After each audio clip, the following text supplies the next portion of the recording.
Welcome to SS news. నేను మీ శిరీష.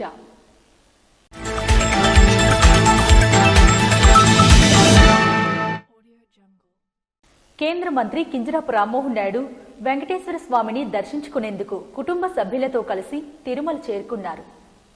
కేంద్ర మంత్రి కింజరాపు రామ్మోహన్ నాయుడు కలియుగ ప్రత్యక్ష దైవం వెంకటేశ్వర స్వామిని దర్శించుకునేందుకు కుటుంబ సభ్యులతో కలిసి తిరుమల చేరుకున్నారు. తనయుడు శివాన్ ఎర్రంనాయుడు తొలి తలనీలు అర్పించేందుకు తిరుమల చేరుకున్న రామ్మోహన్ నాయుడు కాలినడకన కొండపైకి వచ్చారు. ఉదయం 11 గంటలకు ప్రారంభించి మధ్యాహ్నం 2 గంటలకు కొండపైకి చేరుకున్నారు. వెంకటేశ్వర స్వామిపై అత్యంత భక్తి విశ్వాసాలు ఉన్న రామ్మోహన్ నాయుడు ఆయన సతీమణి శ్రీ శ్రావ్యతో కలిసి 1000 మెట్లకు పైగా బొట్లు పెడుతూ హారతి ఇస్తూ కొండపైకి వచ్చారు. అలిపిరి మెట్లు మార్గం గుండా కేంద్ర మంత్రి కొండపైకి చేరగా ఆయన సతీమణి శ్రీ శ్రావ్య మాత్రం మొత్తం 3500 మెట్లకు బొట్లు హారతి పెడుతూ తమలో ఉన్న ఆధ్యాత్మిక భావాన్ని చాటుకున్నారు. కాగా తనయుడు శివాన్ ఎర్రంనాయుడు తొలి తలనీరు అర్పించిన అనంతరం సోమవారం రోజున వెంకటేశ్వర స్వామిని దర్శించుకున్నారు. నూతనంగా ఏర్పాటు చేసిన జిల్లా స్థాయి క్రికెట్ శిక్షణా కేంద్రాన్ని జిల్లా ఎస్పీ కేవి మహేశ్వర్ రెడ్డితో కలిసి ఎమ్మెల్యే కోన రవికుమార్ ఘనంగా ప్రారంభించారు. గ్రామీణ ప్రాంత యువతలో అద్భుతమైన క్రీడా ప్రతిభ దాగి ఉంది. వారికి సరైన మౌలిక వసతులు, నాణ్యమైన కోచింగ్ అందిస్తే జాతీయ, అంతర్జాతీయ స్థాయిలో రాణించగలరు. జిల్లాలో ఒక సుసజ్జితమైన క్రీడా స్టేడియం ఏర్పాటుకు శాయశక్తులా కృషి చేస్తున్నామని ఆమ్దాల్ వలస శాసనసభ్యులు, రాష్ట్ర పీయూసీ చైర్మన్ కోన రవికుమార్ పేర్కొన్నారు. శ్రీకాకుళం ప్రభుత్వ ఆర్ట్స్ కళాశాల ప్రాంగణంలోని జిల్లా క్రికెట్ అసోసియేషన్ కార్యాలయంలో నూతనంగా ఏర్పాటు చేసిన జిల్లా స్థాయి పురుషుల, మహిళల క్రికెట్ శిక్షణా కేంద్రాన్ని ఆదివారం ఆయన జిల్లా ఎస్పీ కేవి మహేశ్వర్ రెడ్డితో కలిసి ఘనంగా ప్రారంభించారు. జిల్లా క్రికెట్ సంఘం అధ్యక్షుడి హోదాలో ఆయన ఈ ప్రతిష్టాత్మక కార్యక్రమంలో పాల్గొని క్రీడాకారులకు దిశానిర్దేశం చేశారు. ఈ సందర్భంగా కోన రవికుమార్ మాట్లాడుతూ జిల్లాలో క్రికెట్ అభివృద్ధికి ఆంధ్ర క్రికెట్ అసోసియేషన్ పూర్తి అండదండలు అందిస్తుందని తెలిపారు. ప్రతి ఒక్కరికి ఒక రంగంపై ఆసక్తి ఉంటుందని, ఈ మధ్యకాలంలో యువత క్రికెట్ వైపు ఎక్కువగా ఆకర్షితులవుతున్నారని చెప్పారు. క్రీడల్లో ఒక అడుగు ముందుకు వేస్తే అది భవిష్యత్తుకు ఎంతో ఉపయోగపడుతుందని క్రీడాకారుల్లో ఉత్సాహం నింపారు. విద్యార్థులు ఎల్లప్పుడూ తమ స్వయం ప్రతిభను నిరూపించుకోవడానికి ప్రయత్నించాలని, తల్లిదండ్రులపై భారం కాకుండా వారికి అండగా నిలిచేలా ఎదగాలని హితవు పలికారు. క్రీడలు శారీరక దృఢత్వంతో పాటు యువతలో క్రమశిక్షణ, ఆత్మవిశ్వాసం, నాయకత్వ లక్షణాలను పెంపొందిస్తాయని వివరించారు. జిల్లా superintendent of police KV Maheshwar Reddy మాట్లాడుతూ విద్యార్థులు చదువుకు తొలి ప్రాధాన్యత ఇస్తూనే క్రీడను ఒక లక్ష్యంగా ఎంచుకొని ముందుకు సాగాలని సూచించారు. హెచ్చర్లలోని పోలీస్ మైదానంలో రన్నింగ్ క్రికెట్ ట్రాక్లు సిద్ధంగా ఉన్నాయని, యువత అక్కడ టోర్నమెంట్లు, మ్యాచ్లు ఆడుకోవచ్చని తెలిపారు. ముఖ్యంగా మహిళల క్రికెట్ టోర్నమెంటుకు ఉచితంగా అనుమతి ఇస్తామని ప్రకటించారు. అయితే ఆడిన తరువాత మైదానాన్ని శుభ్రంగా ఉంచుకోవాల్సిన బాధ్యత క్రీడాకారులపైనే ఉందన్నారు. అనంతరం వారు మైదానంలో ఏర్పాటు చేసిన అత్యాధునిక శిక్షణ సదుపాయాలను క్షుణ్ణంగా పరిశీలించారు. కేంద్ర మంత్రి కింజరాపు రామ్మోహన్ నాయుడు పిల్లలతో ఉన్న ఫోటోలను తన అఫీషియల్ హ్యాండిల్స్ లో షేర్ చేసుకున్న ప్రధాని మోడీ. ఎప్పుడూ పాలనాపరమైన అంశాలతో నిండి ఉండే భారత ప్రధాని Narendra Modi social media handles లో ఇద్దరు చిన్నారులతో ఒక చిన్న చిత్రాలు ప్రత్యక్షమవడం ప్రపంచం మొత్తం ఆసక్తిగా గమనించింది. ఆ ఇద్దరు చిన్నారుల చిత్రాలు దిగువ ప్రధాని మోదీ నిన్నటి రోజున నా ఇద్దరు చిన్నారి మిత్రులు నన్ను కలవడానికి సేవా తీర్థకు వచ్చారని చెప్పుకురావడంతో ఎవరా చిన్నారులా అని అంతా ఆరా తీయడం మొదలుపెట్టారు. కట్ చేస్తే కేంద్ర పౌర విమానయాన శాఖ మంత్రి కింజరాపు రామ్మోహన్ నాయుడు ప్రధాని మోదీని మర్యాదపూర్వకంగా సేవా తీర్థలో కలిశారు. సుమారు 20 నిమిషాల పాటు ఈ ఆత్మీయ భేటీ కొనసాగింది. ఇందులో కేంద్ర మంత్రి రామ్మోహన్ నాయుడు తల్లి విజయమ్మ ఓ మొక్కను మోదీకి బహుకరిస్తూ ఎక్పేడ్ మా కేనాం నినాదాన్ని గుర్తు చేశారు. అనంతరం ప్రధాని మోడీ సైతం రామ్మోహన్ నాయుడు పనితీరును మెచ్చుకుంటూ మీ కుమారుడు చిన్న వయసులోనే గొప్పగా పనిచేస్తున్నారంటూ కితాబు ఇచ్చారు. తాజాగా ఆదివారం రోజున ప్రధాని మోడీ సోషల్ మీడియా హ్యాండిల్స్ లో వచ్చిన చిత్రాలు కేంద్ర మంత్రి కింజరాపు రామ్మోహన్ నాయుడు కుమార్తె మిహిరా అన్వి శివాకృతి కుమారుడు శివాన్ ఎర్రంనాయుడు లవేనని ఇప్పుడు అందరికీ అర్థమైంది. ప్రధాని మోడీ సోషల్ మీడియా హ్యాండిల్స్ లో తన పిల్లల ఫోటోలు రావడం పట్ల రామ్మోహన్ నాయుడు సంతోషం వ్యక్తం చేస్తూ అక్కడ జరిగిన సంభాషణలు పంచుకున్నారు. సుమారు 20 నిమిషాల పాటు జరిగిన భేటీలో తన పిల్లలతోనే ఆయన ఎక్కువసేపు గడిపారని, తన కుమార్తె ప్రధాని మోడీ సంతకాన్ని ఇవ్వాలని కోరగా ప్రేమగా అందించారని, కొన్ని చాక్లెట్లు కూడా జత చేశారని రామ్మోహన్ నాయుడు తెలిపారు. తన కుమారుడిని ఆయన టేబుల్ పై కూర్చోబెట్టుకుని పేరేంటి అని అడుగుతూ ఆటలాడుతూ కాసేపు ఆనందంగా గడిపారని చెప్పారు. ప్రపంచం మెచ్చిన నాయకుడు తన పిల్లలతో సరదాగా సమయం గడిపి సేద తీరుతూ ఉంటే ఆనందంగా అనిపించిందని, ఇలాంటి అవకాశాన్ని కల్పించిన ప్రధానికి ధన్యవాదాలు తెలియజేశారు.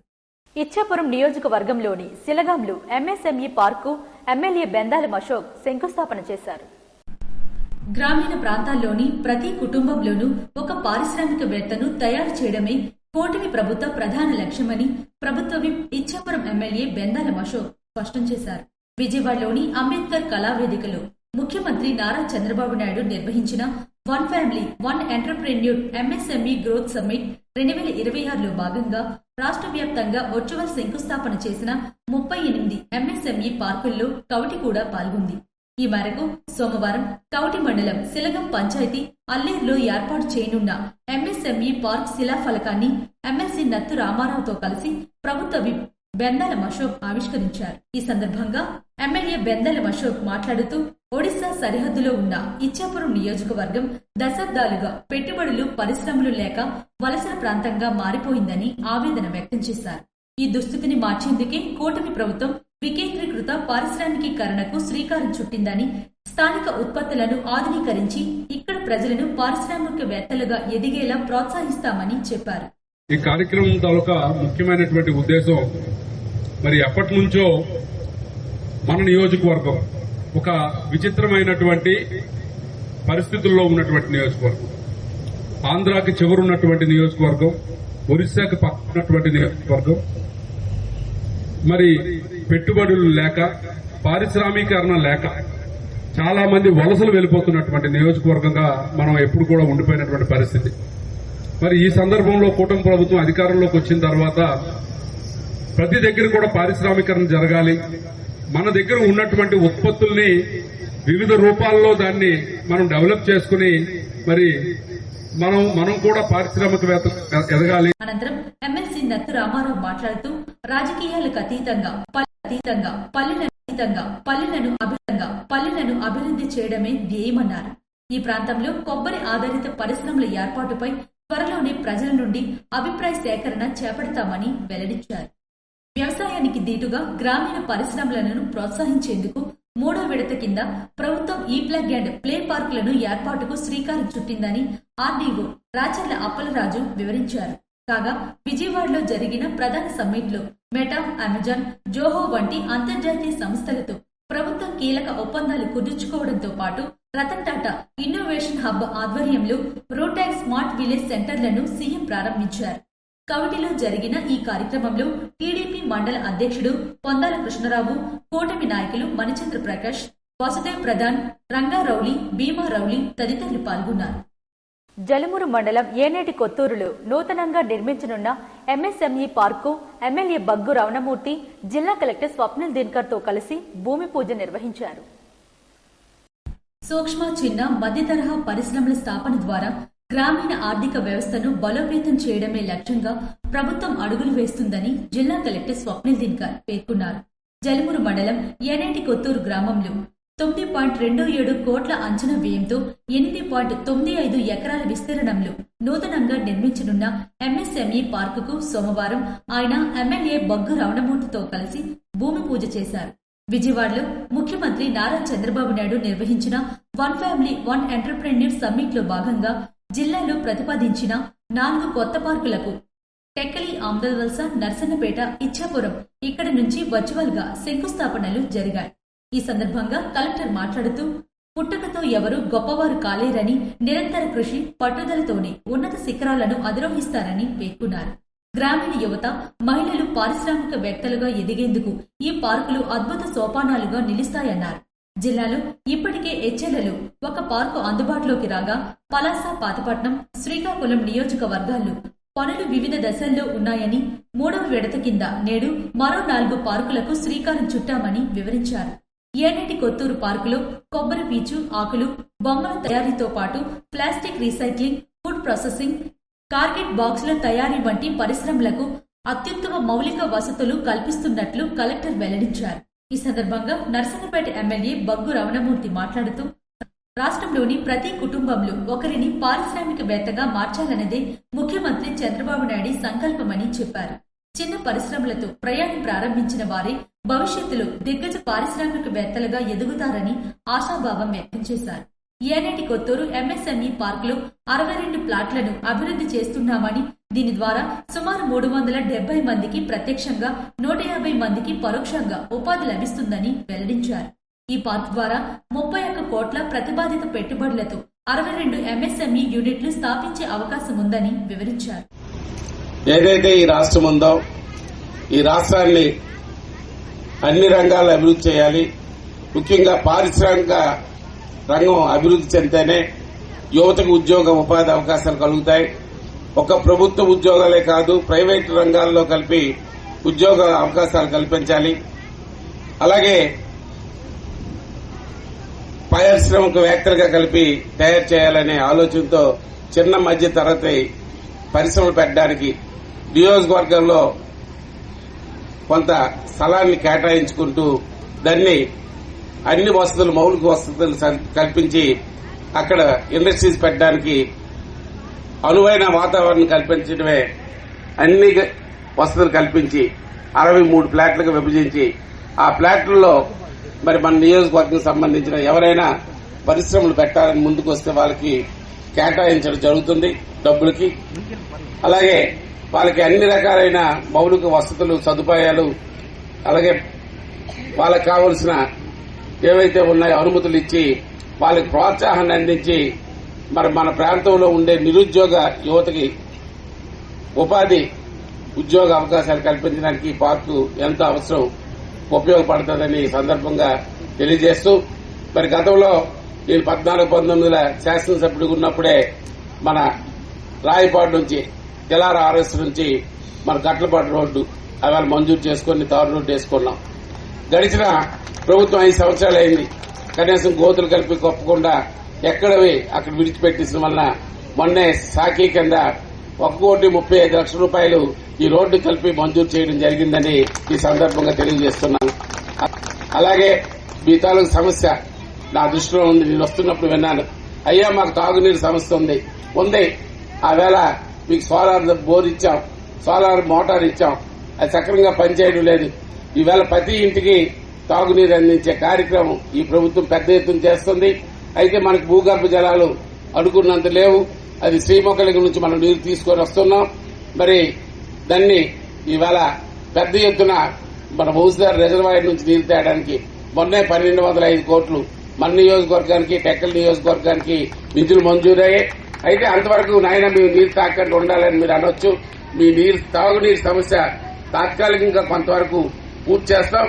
రాష్ట్రంలో పరిశ్రమల స్థాపనతో ఉద్యోగ ఉపాధి అవకాశాలతో పాటు సమగ్రాభివృద్ధి సాధ్యమవుతుందని మంత్రి కింజరాపు అచ్చెన్నాయుడు స్పష్టం చేశారు.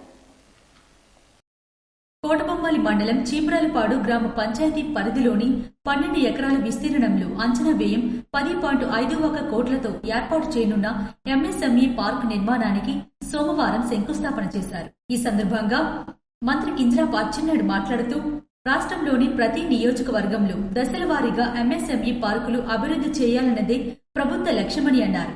అందులో భాగంగా జిల్లాలోని టెక్కలి, ఆమ్దలవలస, ఇచ్చాపురం, నర్సన్నపేట నియోజకవర్గాల్లో ఎంఎస్ఎంఈ పార్కులను అమరావతి నుండి రాష్ట్ర ముఖ్యమంత్రి నారా చంద్రబాబు నాయుడు వర్చువల్ గా శంకుస్థాపన చేసినట్లు తెలిపారు. 12 ఎకరాల్లో భూమిని 74 ఫ్లాట్లుగా చదును చేసి రహదారులు, విద్యుత్, తాగునీరు, డ్రైనేజీలు వంటి మౌలిక సదుపాయాలు కల్పించి జిల్లాలో ప్రధానమైన ఎంఎస్ఎంఈ పార్కుగా తీర్చిదిద్దుతున్నట్లు వెల్లడించారు. ఎంఎస్ఎంఈ పార్కుకు నలుదిక్కులో రహదారుల సౌకర్యం ఉన్నందున పారిశ్రామిక వాడగా రూపొందించనున్నట్లు స్పష్టం చేశారు. పారిశ్రామికంగా అభివృద్ధి చెందుతూనే ఉద్యోగ ఉపాధి అవకాశాలు, గ్రామాల్లో మౌలిక వసతులకు అవకాశం కల్పించి రాష్ట్రాలు ప్రగతి పదంలో పయనిస్తున్నాయని గుర్తు చేశారు. గత ప్రభుత్వం విశాఖ స్టీల్ ప్లాంట్ ను ప్రైవేటీకరణకు ప్రయత్నిస్తే కూటమి ప్రభుత్వం అధికారంలోకి వచ్చిన వెంటనే కేంద్ర ప్రభుత్వం సహకారంతో 12,000 కోట్లు నిధులు కేటాయించి పరిశ్రమలకు అవసరమైన విద్యుత్ భారం 3,000 కోట్లు ప్రభుత్వం భరించి విశాఖ ఉక్కు పరిశ్రమను నిలబెట్టామన్నారు.